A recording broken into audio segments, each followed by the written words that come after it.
प्रखंड के कालियाम गांव में 60 से अधिक लोग कोरोना पॉजिटिव हो गए हैं। इसे क्वारंटीन जोन घोषित किए जाने के बाद लोगों को राशन नहीं मिल रहा था। न्यूज 18 पर खबर दिखाए जाने के बाद लोगों तक वीडियो ने राशन पहुंचाया। प्रधानमंत्री आवास योजना का लाभ आज भी चतरा के प्रतापपुर प्रखंड के कई ग्रामीणों को अब तक नहीं मिल पाया है। ग्रामीण कच्चे मकान में टूटी फूटी छतों के सहारे रहने को मजबूर हैं। अब तक उनको लाभ नहीं मिला है। घाटशिला अनुमंडल के बहरागोड़ा प्रखंड में स्वास्थ्य की सुविधा बदहाल है। यहाँ 4 अस्पताल हैं और एक ट्रॉमा सेंटर है। सभी अस्पतालों को मिलाकर 20 डॉक्टर होने चाहिए, लेकिन केवल 5 डॉक्टरों के सहारे ही काम किया जा रहा है। जामताड़ा में कोरोना टीकाकरण अभियान और सैंपल टेस्टिंग शिविर के साथ क्वारंटीन सेंटर का डीसी और एसपी ने औचक निरीक्षण किया। इस दौरान उन्होंने वैक्सीन की बर्बादी नहीं करने की नसीहत दी। वहीं सेंटर पर पहुंचे युवा कोरोना टीका को लेकर उत्साहित दिखे। गिरिडीह के कैलाश सत्यार्थी चिल्ड्रन फाउंडेशन और गांवा थाना पुलिस की ओर से कोरोना से बचाव के लिए जागरूकता अभियान चलाया गया। इसमें गाड़ी सवार लोगों से कोरोना गाइडलाइन का पालन करने और कोरोना की चेन तोड़ने में मदद की अपील की गई। जामताड़ा सदर हॉस्पिटल में डॉक्टर दोनों कोरोना वैक्सीन लेने के बाद भी पॉजिटिव हो गए, लेकिन एक सप्ताह ही में कोरोना को मात दे दिया। ठीक होने के बाद एक बार फिर से वे मरीजों की सेवा में जुट गए हैं। देवघर के सूचना जनसंपर्क विभाग के सभागार में देवघर रेड क्रॉस सोसाइटी का अंतिम चुनाव संपन्न हो गया। इस चुनाव में जितेश राजपाल को अध्यक्ष, पीयूष जायसवाल को उपाध्यक्ष चुना गया। मधुपुर उपचुनाव और कोविड की वजह से चुनाव में देरी हुई थी। बोकारो में कोरोना काल में गरीबों और असहायों की मदद के लिए इस्कॉन संस्था ने आगे हाथ बढ़ाया है। इसके जरिए वैसे लोगों को सहायता दी जा रही है जो परिवार चलाने में असमर्थ हैं। इसके तहत लोगों के चावल, दाल, आलू भी दी जा रही है। देवघर में स्वास्थ्य व्यवस्था को मजबूत करने के मकसद से डीसी और एसपी ने बाइक एम्बुलेंस की शुरुआत की। इसके जरिए शहरी क्षेत्र के अलावा आसपास के क्षेत्रों में भी स्वास्थ्य सुविधा उपलब्ध कराई जाएगी।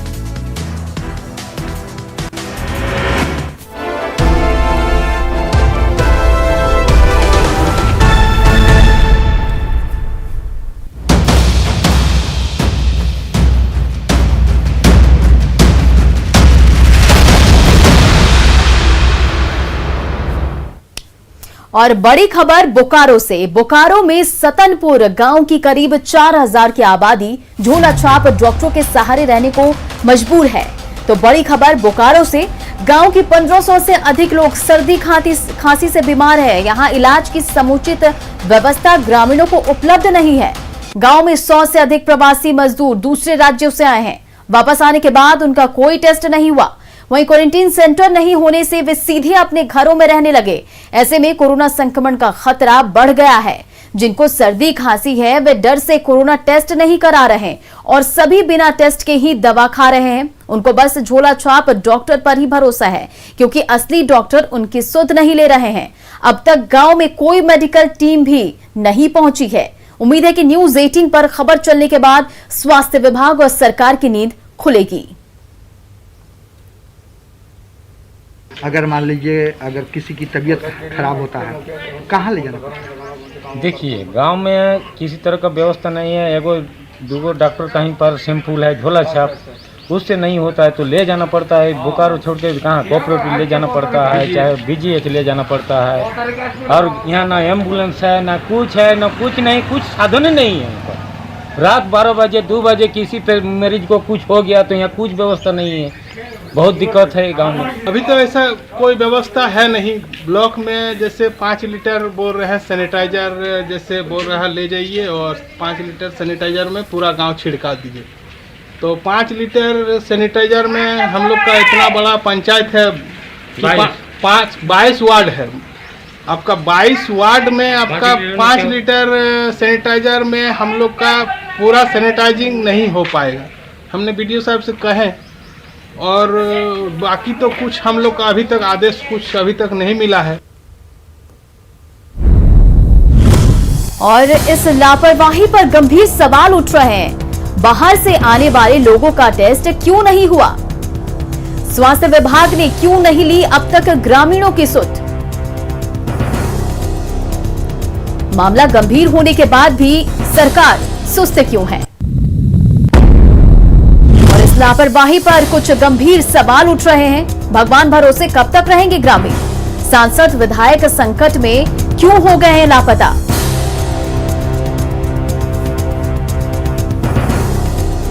क्या सिर्फ दावे से कोरोना संक्रमण खत्म होगा?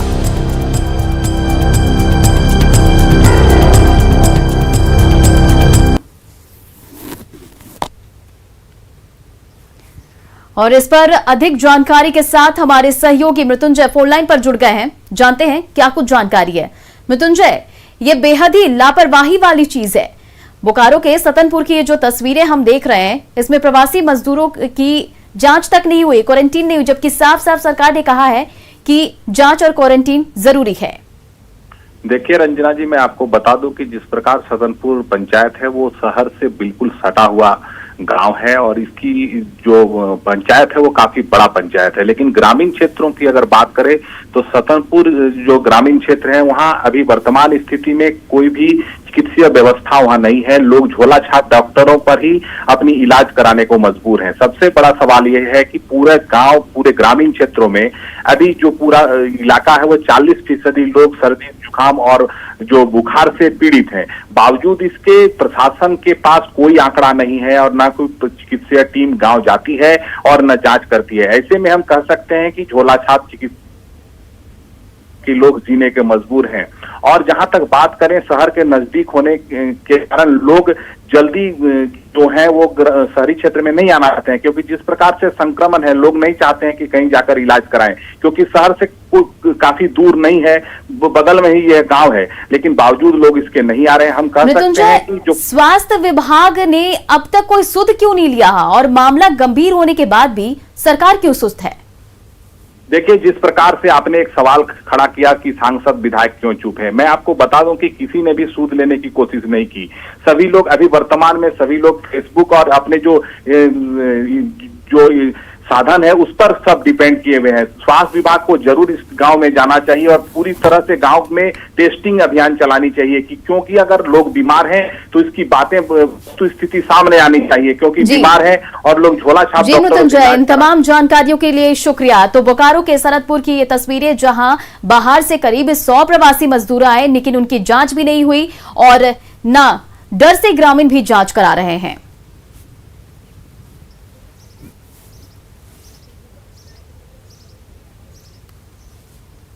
अब बात कोरोना महामारी में मिसाल बने गुमला के तुसगांव की। अगर आप किसी बीमारी या महामारी को लेकर सतर्क और जागरूक हैं तो ऐसे में आपको न बीमारी छू पाएगी और न ही महामारी, और इसे साबित कर दिखाया है गुमला में पहाड़ों से घिरे तुसगांव ने।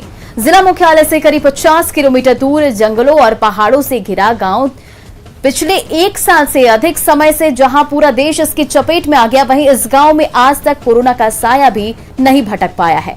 दरअसल गांव के लोगों ने महामारी से बचने के लिए कड़े नियम बना रखे हैं, जिसका सभी पूरी सतर्कता के साथ पालन करते हैं। इस गांव में जिस तरह से लोगों ने अपनी समझदारी दिखाई है उसकी हर कोई तारीफ कर रहा है। कोरोना कर शिकायत नहीं हो है, जे काम धंधा करे से हम इनमें करते ही नहीं करत थी, से बात नहीं जे हम इनके काम दिशा बुझाते से काम करत थी। तो सौ में तो एक कोरोना वायरस कर बीमारी नखे और हमें आज कल करन दतुन खा थी और हमें स्वस्थ थी और साग पताड़ी भी खा थी और एखन बाहरी से भी आदमी एखन निया हैं से ले एखन स्वस्थ ही। एखन जड़ी बूटिए से हमार काम चलत है और एक ना आवे सो बीमारी कर हाल के भी हम नहीं जाना थी, लेकिन सर्दी के तो कभी लगते रह गए लगी और ऐसा तो संग दोस्ती लेकर वो होते रहेला सारे चीज़ को ओकर ध्यान हम अपन करते ही और छुआ पुता के भी ध्यान देते ही। नहाए धोए साफ सुथर घर लाली भी साफ सुथर करती हम रोज दिन लिपे ही अंगना घर दूरा साफ सफाई करके। स्वास्थ्य सुरक्षा सप्ताह को लेकर राजधानी के ज्यादातर शहरी इलाकों के चेक पॉइंट्स पर ज्यादा सख्ती नजर आ रही है। शहर के कांके, रातू रोड और बरियातू समेत तमाम चौक चौराहों पर ई पास को लेकर पुलिस जवानों और आम लोगों के बीच जानकारी पर बहस होती हुई दिखी। कांके के गोंदा थाना क्षेत्र के CMPDI के पास पूरा अमला ही हरकत में नजर आया। दरअसल यहां से महज चंद कदम की दूरी पर सीएम आवास है। सीएम पीडीआई के पास सख्ती का जायजा लिया हमारे सहयोगी संजय कुमार सिन्हा ने। स्वास्थ्य सुरक्षा सप्ताह को लेकर के जो इस बार जो सख्ती बरती जा रही है, खासकर 16 मई की सुबह से राजधानी के तमाम जगहों पर, चौक चौराहों पर आप देख सकते हैं यहाँ पर पुलिस प्रशासन की सख्ती है। लोगों से ई पास मांगा जा रहा है और ई पास दिखाने के बाद ही लोगों को छोड़ा जा रहा है। आप देख सकते हैं कि यहाँ पर क्या आपने ई पास बनवाया था आपने? हाँ जी सर, बनवाए थे। कब बनवाया था? कल बनवाए थे। देख सकते हैं कि लोगों पर बकायदा कई लोग सजग हैं। ई पास बना करके आप देख सकते हैं, ई पास जब जरूरत है ई पास बना करके ही लोग जो है घरों से निकल रहे हैं। कई लोग जिनके पास ई पास नहीं है उनका चालान काटा जा रहा है। हम इस समय खड़े हैं रांची के सीएम पीडीआई के पास, कांके क्षेत्र है, और यहाँ पर जो लोग भी कांके की तरफ से आ रहे हैं बकायदा पुलिस। क्या आपने बनाया ई पास? हाँ बना चुका? हाँ दिखा चुके हैं। नहीं, कोई दिक्कत। आपने बनाया है तो आपको जाने के लिए दिया जा रहा है, अनुमति है। गोंदा क्षेत्र हुआ, ये गोंदा थाना क्षेत्र है। और क्या यहाँ पर बनाया आपने ई पास? दे दिए सर बनाने के लिए। क्या दिया बनाने के लिए? हाँ, बनाने के लिए दे दिया, किया हुआ है। आज या कल आ जाएगा। यानी कहाँ जा रहे हैं अभी? अभी हम जा रहे हैं सर को छोड़ने। इनू देख सकते हैं कि लोग अपनी जरूरत के अनुसार जो है यहाँ पर ई पास के लिए आवेदन दिए हैं। कई लोगों का ई पास यहाँ पर नहीं आया है। सर क्या हालात आप कह सकते हैं किस तरीके से लोगों का सहयोग कैसा है? हाँ सहयोग लोग कर रहे हैं, हाँ सहयोग कर रहे हैं, इसमें कोई मतलब दिक्कत नहीं। सुबह से आप लोग यहाँ पर हैं वास्तव में, जितने लोगों का आपने देखा है अगर प्रतिशत की बात करें तो कितने लोगों ने ई पास बनाया? लगभग 40% के लोगों के पास है पास जी। हाँ, बहुत सारे लोग अप्लाई किए हुए हैं। बहुत से ऐसे लोग हैं जो वैक्सीन लेने जा रहे हैं तो उन लोग को हम लोग छूट दिए हैं। बहुत सारे लोग दवा लेने के लिए जा रहे हैं, उनको हम लोग छूट दिए हुए हैं। ई पास बनवाया? बिजली बिल जमा करना है। तो बिजली बिल जा रहे हैं तो क्या इसके लिए जरूरत नहीं जानना चाह रहे हैं कि आपने भी पढ़ा है नोटिफिकेशन सरकार का, हमने भी पढ़ा है, तो चलिए हम आप ही से थोड़ा जान लेते हैं क्या इसके लिए जरूरत है या नहीं? जरूरत तो था सर, है ना, लेकिन चलिए आपने ईमानदारी से स्वीकार किया। सॉरी, अगली बार बना लेंगे, नेक्स्ट टाइम आज ही बना लूंगा। कैमरामैन संत के साथ संजय कुमार सिन्हा, न्यूज 18 रांची। बोकारो थर्मल थाना पुलिस की ओर से स्वास्थ्य सुरक्षा सप्ताह में वाहन जांच अभियान चलाया गया। वहीं घरों से बेवजह निकलने वाले लोगों को सबक भी सिखाया गया। नियम तोड़ने वालों को उठक बैठक कराई गई। बोकारो डीसी और एसपी के निर्देश पर जिले में 18 चेकिंग पॉइंट्स बनाए गए हैं, जहां ई पास की जांच के लिए मजिस्ट्रेट की तैनाती की गई है। साथ ही लोगों को सजा देने के बाद दोबारा गलती नहीं करने की हिदायत देकर छोड़ा गया।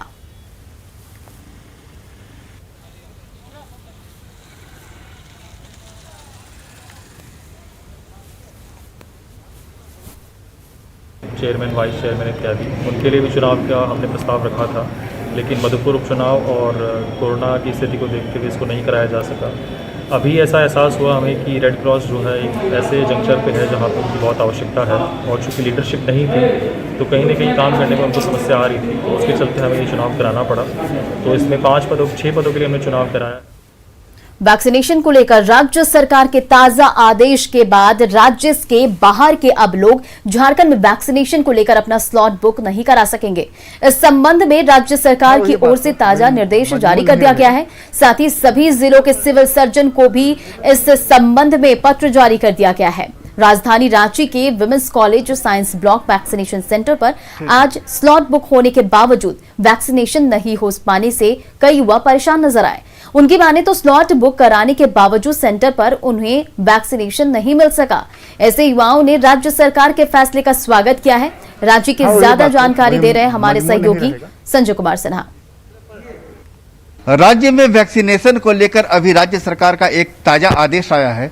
उस ताजे आदेश के तहत राज्य प्रतिरक्षण पदाधिकारी ने सभी जिलों के सिविल सर्जन को निर्देश दिया है कि जो लोग बाहर राज्यों के यहाँ पर स्लॉट बुक करा रहे हैं, खासकर टीकाकरण को लेकर के, उन्हें स्लॉट न दिया जाए और राज्य के लोगों का टीकाकरण किया जाए। हम इस समय खड़े हैं राजधानी रांची के वैक्सीनेशन सेंटर पर। तो बाहर के लोगों को नहीं पड़ रहा है, स्लॉट बुक करके जो आ रहे हैं, मेरे पास जो लिस्ट आ रही है उन्हीं के अनुसार मैं वैक्सीनेशन दे रहा हूँ। वेरीफाइड होता है यहाँ, वेरीफाइड होने के बाद तब OTP सब कुछ मिलता है, वो जांच करने के बाद ही हम वैक्सीनेशन देते हैं। कि आपके वैक्सीनेशन सेंटर पर नहीं पड़ रहा हो, लेकिन दूसरे जगह पर पड़ रहा हो? नहीं, इसकी जानकारी मुझे नहीं है, मेरे सेंटर पर नहीं हो रही है। बिल्कुल, यहाँ पर आप यहाँ वैक्सीनेशन लेने के लिए आए? जी लिया आपने? जी मैंने ले लिया। मैं तो एक्चुअली यहीं का रहने का हूँ और स्टेट का जो डिसीजन है कि लोकल रेसिडेंट्स को ही दे, एक्चुअली बहुत ही वेलकम डिसीजन है और होना भी चाहिए। और मेरे हिसाब से ये फुल प्रूफ है, because at the end of the day Aadhaar card और जो भी कार्ड आप रजिस्ट्रेशन के लिए यूज़ कर रहे हैं उससे ये आपका कंफर्म हो जाएगा कि लोकल रेसिडेंट है कि नहीं। जब सीधा स्लॉट लेकर के आ रहे हैं और वैक्सीनेशन लेके चले जा रहे हैं तो वो बाहर के हैं या अंदर के हैं, इससे इनको क्या मतलब? रांची राजधानी होते हुए इतनी बड़ी जनसंख्या होने के बावजूद यहाँ पे एक सेंटर पे 100 लोगों का व्यवस्था किया गया है। ये किस मायने पे उचित है? जो लोग लेना चाह रहे हैं वो ले नहीं पा रहे हैं। स्लॉट कब खुल रहा है, कब बंद हो रहा है, इसकी जानकारी, समुचित जानकारी नहीं दी गई है। लोग इवन मैं पहले दिन ही रजिस्टर्ड 28 तारीख को मैंने अपना रजिस्ट्रेशन कराया था, आज तक मुझे स्लॉट नहीं उपलब्ध हो पा रहा है। यहाँ आए तो बोलते हैं कि नहीं आपका गलती से चला गया है, तो गलती से मैसेज कैसे आएगा? जबकि आपके आरोही सेतु में हम रजिस्ट्रेशन किए तो गलती से मैसेज आने क्या सवाल? और यहाँ आने के बाद तो वही वैक्सीन आपको अभी नहीं मिलेगा, फिर से आपको रजिस्ट्रेशन करना होगा। अब कब मिलेगा ये तो लोग परेशान है। जाहिर है सरकार की मंशा जो इसके पीछे ये जरूर होगी कि राज्य के लोगों को पहले सुगम तरीके से वैक्सीनेशन का लाभ मिले ताकि यहाँ के लोग वैक्सीनेशन कराएं और जो पास के राज्य हैं वो जो झारखंड में आकर वैक्सीनेशन ले रहे हैं कम से कम उन्हें जो है इसको लेकर शुरुआत के दौर में रोका जा सके। कैमरामैन संत के साथ संजय कुमार सिन्हा, न्यूज 18 रांची। दुमका जिले के बासुकीनाथ के रहने वाले बीएसएफ कांस्टेबल मनजीत झा का हार्ट अटैक से निधन हो गया। जम्मू कश्मीर में 33 साल के मनजीत झा ड्यूटी पर तैनात थे। उस दौरान ही उनको हार्ट अटैक आया। उन्हें तुरंत हॉस्पिटल भेजा गया लेकिन डॉक्टरों ने मृत घोषित कर दिया। कृषि मंत्री बादल पत्रलेख ने जवान के निधन पर शोक जताया। उन्होंने जवान के घर पहुंचकर शोकाकुल परिजनों का ढाढ़स बंधाया। वहीं जवान के निधन पर गोड्डा सांसद निशिकांत दुबे ने भी शोक व्यक्त किया। सभी पार्थिव शरीर के आने का इंतजार कर रहे हैं। युवाओं के प्रेरणा स्रोत थे और अपने परिवार के एकमात्र उपार्जन करता थे। संवेदनाएं सबकी उनके साथ है, उनके परिवार के साथ है। यह मेरी व्यक्तिगत क्षति भी है। बीएसएफ में वो काम करते थे। उसके सीनियर पर्सनल से बात करके अब आगे कैसे इनके परिवार का जीवन यापन होगा उसके बारे में बात की जाएगी। फिलहाल उनके मृतक के डेड बॉडी को जो शहीद हुए हैं उनको यहाँ तक सम्मान पहुँचाना हम सबकी जिम्मेदारी है, सरकार की जिम्मेदारी है। किसी के काम जो आए उसे इंसान कहते हैं, पराया दर्द अपनाए उसे इंसान कहते हैं। संजीवनी में हम आपको मिलाने जा रहे ट्विंकल कालिया से, जो खुद कैंसर से लड़ते हुए कोरोना काल में लोगों की मदद करने के लिए एक मिसाल बन गई है।